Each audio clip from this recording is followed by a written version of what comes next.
कोळशेवाडीच्या police स्टेशनची चांगली कामगिरी आहे. काल रात्री साधारणपणे 12:30-1च्या दरम्यान एक फळ विक्रेती महिला आहे. त्या महिलेचे 3 तोळे आणि 5 ग्रॅमचे मंगळसूत्र एक जणाने चेन स्नॅचिंग करून पळून गेला होता.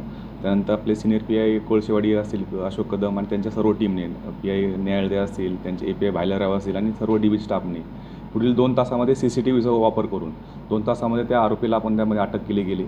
आणि विशेष आहे की रात्री 1 वाजता गुन्हा घडलेला होता आणि 3 वाजेपर्यंत तिथे जो कोण चेन स्नॅचर आहे तो आपल्या ताब्यामध्ये होता. असं करून आपण त्याकडून तो अटकसुद्धा केलेला आहे. त्याचं यापूर्वीचं रेकॉर्डसुद्धा आहे आणि त्याचप्रमाणे ती काही मालमत्ता गेलेली होती 3 तोळ्याची ती पूर्णपणे रिकव्हर केलेली आहे. अशा प्रकारचं एक चांगली कामगिरी या कोळशेवाडी पोलीस स्टेशनमध्ये झालेली आहे. सर, हा चोर कशा प्रकारे कोणाला टार्गेट करायचं? साधारणपणे आता आपण त्याच्यावरती 3 गुन्हे दाखल आहेत आणि तो एका कारमध्ये त्या ठिकाणी फळ विक्रेत्याच्या बाईकडे आलेला होता आणि त्या ठिकाणी काही बहाण्याने फळांच्या विक्री घेण्याच्या बहाण्याने त्या ठिकाणी तो आतमध्ये गेला आणि त्याने चेन स्नॅचिंग केलेली आहे. अशा प्रकारे त्याची मोडस आत्तापर्यंत लक्षात आलेली आहे. इतरही ज्यावरती दाखल गुन्हे आहेत त्या संदर्भातली माहिती घेऊन त्याच्यावरती पण प्रतिबंधक जी काही कारवाई आहे ते करण्याचं नियोजन केलेलं आहे.